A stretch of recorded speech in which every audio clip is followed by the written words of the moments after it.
বলছি, বাংলাদেশের উপকূলীয় এলাকায় প্রবল ঘূর্ণিঝড়ের প্রভাবে বৃষ্টি সহ দমকা অথবা জোড়ো হাওয়া অব্যাহত রয়েছে। এটি আরো উত্তর দিকে অগ্রসর হয়ে আজ 26 মে 2024 সন্ধ্যা 6টা থেকে পরবর্তী 3 থেকে 4 ঘন্টার মধ্যে মংলার নিকট দিয়ে সাগর আইল্যান্ড এবং খেপুপাড়া উপকূল অতিক্রম করতে পারে। প্রবল ঘূর্ণিঝড়টির কেন্দ্রে অতিক্রমের পর এর নিম্নভাগ অতিক্রম অব্যাহত থাকবে। প্রবল ঘূর্ণিঝড় কেন্দ্রের 64 কিলোমিটারের মধ্যে বাতাসের একটানা সর্বোচ্চ গতিবেগ ঘন্টায় 90 কিলোমিটার, যা দমকা অথবা জোড়ো হাওয়ার আকারে 120 কিলোমিটার পর্যন্ত বৃদ্ধি পাচ্ছে। প্রবল ঘূর্ণিঝড় কেন্দ্রের নিকটবর্তী এলাকায় সাগর বিক্ষুব্ধ রয়েছে। পায়রা ও মংলা সমুদ্র বন্দরকে 10 নম্বর মহাবিপদ সংকেত, আমি আবার বলছি, 10 নম্বর মহাবিপদ সংকেত দেখিয়ে যেতে বলা হয়েছে। উপকূলীয় জেলা খুলনা, সাতক্ষীরা, বাগেরহাট, পিরোজপুর, ঝালকাঠি, বরগুনা, বরিশাল, ভোলা, পটুয়াখালী এবং তাদের অদূরবর্তী দ্বীপ ও চর সমূহ 10 নম্বর মহাবিপদ সংকেতের আওতায় থাকবে। কক্সবাজার ও চট্টগ্রাম সমুদ্র বন্দরকে 9 নম্বর মহাবিপদ সংকেত, আমি আবার বলছি, 9 নম্বর মহাবিপদ সংকেত দেখিয়ে যেতে বলা হয়েছে।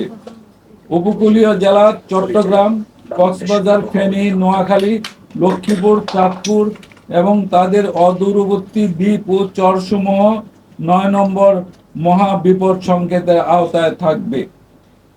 খুলনা, সাতক্ষীরা, বাগেরহাট, পিরোজপুর, ঝালকাঠি, বরগুনা, বরিশাল, ভোলা, পটুয়াখালী, ফেনী, নোয়াখালী, লক্ষ্মীপুর, চাঁদপুর, চট্টগ্রাম ও কক্সবাজার জেলার নদী বন্দর সমূহকে 4 নম্বর নৌ মহাবিপদ সংকেত, আমি আবার বলছি, 4 নম্বর নৌ মহাবিপদ সংকেত দেখিয়ে যেতে বলা হয়েছে।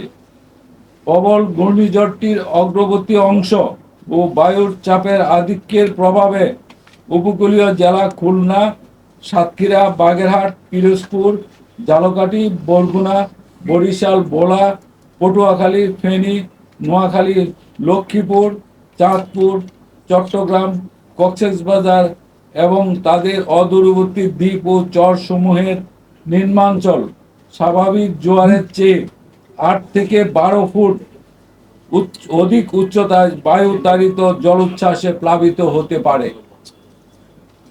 প্রবল ঘূর্ণিঝড়টির প্রভাবে রাজশাহী, রংপুর, ময়মনসিংহ, ঢাকা, খুলনা, বরিশাল ও চট্টগ্রাম ও সিলেট বিভাগের দমকা অথবা জোড়ো হাওয়া সহ ভারী থেকে অতি ভারী বৃষ্টি হতে পারে। অতি ভারী বর্ষণের প্রভাবে কক্সবাজার, বান্দরবান, রাঙ্গামাটি, খাগড়াছড়ি, চট্টগ্রামের পাহাড়ি অঞ্চলের কোথাও কোথাও ভূমিধস হতে পারে। উত্তর বঙ্গোপসাগর ও গভীর সাগরে অবস্থানরত সকল মাছ ধরার নৌকা ও ট্রলার সমূহকে পরবর্তী নির্দেশ না দেওয়া পর্যন্ত নিরাপদ আশ্রয়ে থাকতে বলা হয়েছে।